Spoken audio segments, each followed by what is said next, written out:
Tasty food by Meenu बघणाऱ्या सर्व दर्शकांचं मी मीनाक्षी या चॅनलवर खूप खूप स्वागत करते। तुम्ही बघत आहात इथे आम्रखंड, फ्रूटखंड आणि साधं श्रीखंड।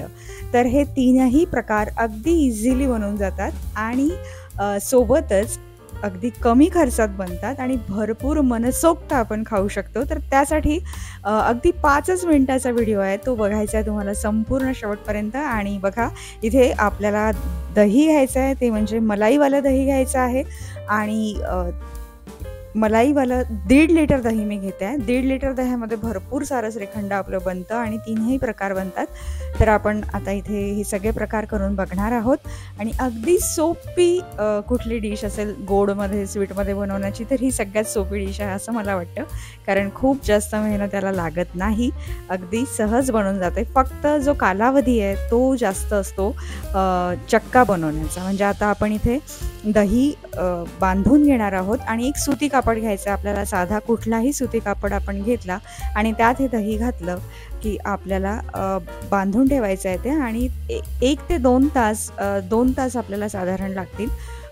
2 तास आपल्याला दही लटकवून ठेवायचं आहे आणि खाली एक वाटकं ठेवायचं आहे, ज्यामुळे पाणी जे आहे ते सगळं त्यातलं त्या वाट्यात जमा होईल आणि दही लटकलेल्या अवस्थेत आपल्याला ठेवायचं आहे। तुम्हाला जिथे सोयीचं वाटेल तिथे तुम्ही लटकवून ठेवू शकता। आणि आता बघा पूर्ण पाणी यातलं निघून गेलं आहे, पाणी हाताला अजिबात लागत नाही आहे आणि छान गोळा आपला 2 तासात तयार झालेला आहे। ही जी प्रोसेस आहे 2 तास लागणारी हीच फक्त, आणि यात आपल्याला काहीच करायचं नाही आहे, दही लटकवून ठेवायचं आहे, आपली दुसरी कामं होतात तोवर। तर बाकी नंतरची जी प्रोसेस आहे ती अगदी झटपट होऊन जाते। आता याच्यात आपण 1.5 लिटर दही घेतलं आहे, तर 1.5 लिटर दह्यासाठी आपल्याला 2.5 वाटी साखर लागणार आहे आणि आपण ती तेवढी साखर यात घालून घेणार आहोत। तर आता बऱ्याच जणांना असा प्रश्न असतो की आपण खडी साखर म्हणजे अख्खी साखर टाकली आहे, कोणी बरेच जण पिठी साखरसुद्धा ॲड करतात, पण ही साखर जरी टाकली तरी काहीही हरकत नाही।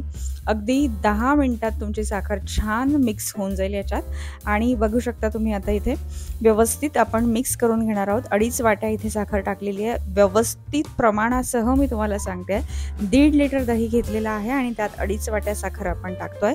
छान भरपूर असा चक्का आपला झालेला आहे आणि थोडंसं मिक्स करायचं आहे आपल्याला।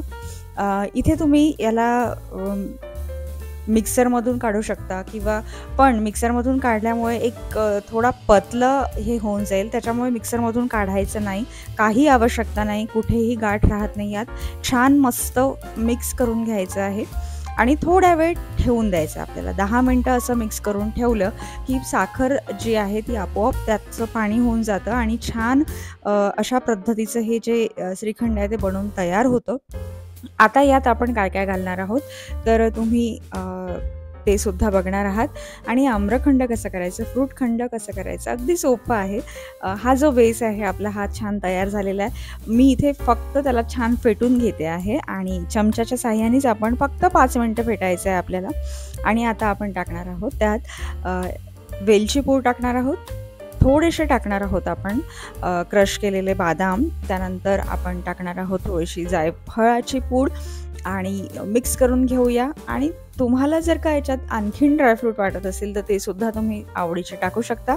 इथे आपण थोडेसे काजूचे कापसुद्धा घालणार आहोत आणि थोडंसं पावडर फॉर्ममधले काजूसुद्धा घालणार आहे मी आणि पावडर फॉर्ममधले बदामसुद्धा घालणार आहे, ते सुद्धा खूप छान लागतं यात। तर हे दोन्ही प्रकार म्हणजे क्रश केलेले काजू आणि क्रश केलेले बदाम आणि थोडंसं पावडर फॉर्ममध्ये असणारं सुद्धा मी यात घातलेलं आहे।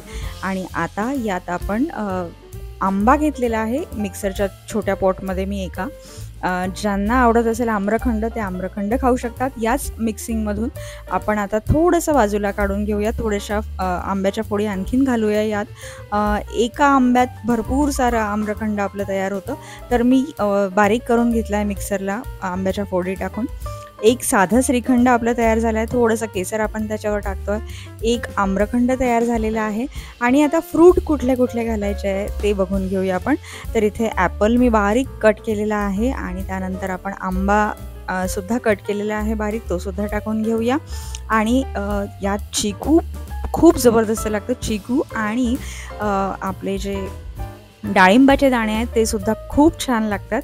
तर याची आता आपण सगळी मिक्सिंग करून घेऊया या फ्रूटची.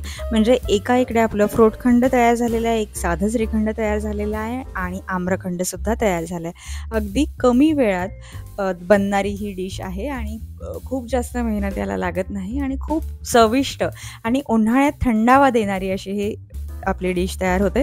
तर तुम्हीसुद्धा ह्या तिन्ही प्रकारचे आम्रखंड, श्रीखंड आणि फ्रूटखंड करून बघा. आवडल्यास मला नक्की सांगा.